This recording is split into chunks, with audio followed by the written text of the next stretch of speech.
So finally আমরা একটা মাছ ধরে নিয়েছি, এই হচ্ছে পুঁটি মাছ। আসসালামু আলাইকুম guys, welcome back to another vlog. আর এখন আমি আছি আমার শ্বশুর বাড়িতে। অ্যাকচুয়ালি আমার শ্বশুর বাড়ির পেছনে আছি, আমার সামনে হচ্ছে আমার শ্বশুর বাড়ি, আর এখানে হচ্ছে আমার শ্বশুরের বাগান বাড়ি। আর এখন হচ্ছে বর্ষাকাল, মাত্র বর্ষাকাল স্টার্ট হয়েছে, আর রাত থেকে হালকা হালকা বৃষ্টি আসতেছে। মৌসুমটা এক কথায় অসাধারণ একটা ওয়েদার। আমার পিছনে আপনারা দেখতেছেন সুন্দর একটা জায়গা, আর ওইখানে অনেকগুলা বাচ্চারা প্লাস শখের বসে কিছু বড় মানুষ এখানে মাছ ধরতে আসছে। ওইখানে মেবি প্রচুর মাছ ওরা অলরেডি ধরে ফেলছে, আর আরো মাছ ধরতেছে। আমরা এখন যাবো ওইখানে, আর কতগুলো মাছ ধরছে, কিভাবে মাছগুলো ধরতেছে সেটাও আমি আপনাদেরকে দেখাবো। বাট সেটা দেখানোর আগে এই জায়গাটার একটা অসাধারণ স্পেশাল ভিউ আমি আপনাদেরকে দেখাই। যারা শহরে আছেন বা দেশের বাইরে থেকে ভিডিওটা দেখতেছেন তারা বুঝতে পারবেন যে আসলে গ্রাম কত সুন্দর হয়, এবং এই সিজনে বা এই মৌসুমে গ্রামটা দেখতে কতটা সুন্দর। তো চলুন আমরা এখানের কিছু এরিয়াল ভিউ দেখে আসি। এরিয়াল ভিউ দেখার পর আমরা যাবো ওইখানে মাছ ধরতে। আমরাও কিছু মাছ ধরবো, বাচ্চাদের সাথে মাছ নিয়ে আসবো না, বাচ্চাদেরকে দিয়ে আসবো। তো চলুন যাওয়া যাক ওইদিকে।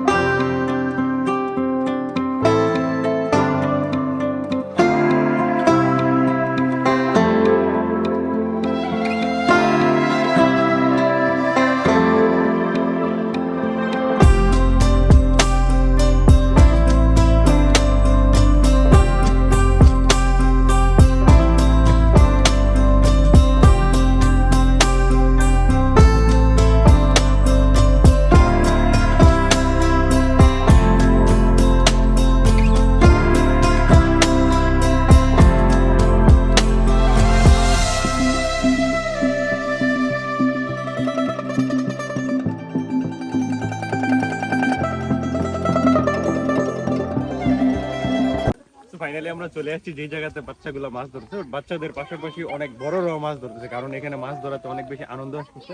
এখানে পিছনে দেখতেছেন অনেকগুলো মানুষ মাছ ধরতেছে, আর এখানেও মাছ ধরতেছে। কিভাবে মাছ ধরতেছে সেটা আমি আপনাদেরকে দেখাবো, আর কি টাইপের ফাঁদ কাটা হয়েছে। ঘরে রাতে যে মশারি টানানো হয়েছে ওই মশারি এখানে রাখছে, আর এখানে দেখতেছেন কতগুলো মাছ। আমি এখন আপনাদেরকে মাছ কয়েকটা ধরে তারপর দেখাচ্ছি।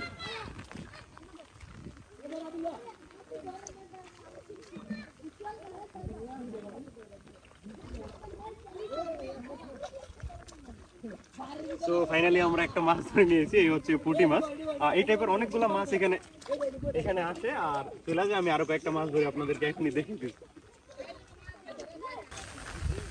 তো এখানে আমরা আরো একটা মাছ ধরছি, আর যতগুলো মাছ ভিতরে যেতেছে অনেকগুলো ফাঁদে আটকা পড়তেছে। সবগুলো মাছ ওই সাইডে আছে, একটু পরে আমি সবগুলো মাছ আপনাদেরকে তুলে দেখাবো। তো ফাইনালি ফাঁদে অনেকগুলো মাছ আটকা পড়ছে। এতক্ষণ ফাঁদ দিয়ে অনেক ট্রাই করছি, জাস্ট দুইটা মাছ ধরতে পারছি। এখন যে ফাঁদে মাছগুলো পড়ছে সেগুলো আমি আপনাদেরকে দেখে দিচ্ছি। এখানে অনেকগুলো পুঁটি মাছ কিন্তু ফাঁদের মধ্যে এসে জমা হয়ে গেছে। তো ফাইনালি এতগুলো পুঁটি মাছ, সাথে কিছু ময়লাও আছে, সবগুলো আমরা এখানে রাখলাম। আর এখানে আরো অনেকগুলো মাছ এমন করে ওইখানে অনেকগুলো মাছ ধরতেছে, বাট ওইখানে আমার কিছু অনেকক্ষণ মাছ ধরছি আর মাথা ভিজে গেছে আমার অ্যালার্জির সমস্যার কারণে। আজকে এই ভিডিও এই পর্যন্তই। সবাই ভালো থাকবেন, সুস্থ থাকবেন। দেখা হবে নেক্সট কোনো ভিডিওতে, নেক্সট কোনো বাংলাদেশের অ্যামেজিং প্লেসে। আসসালামু আলাইকুম।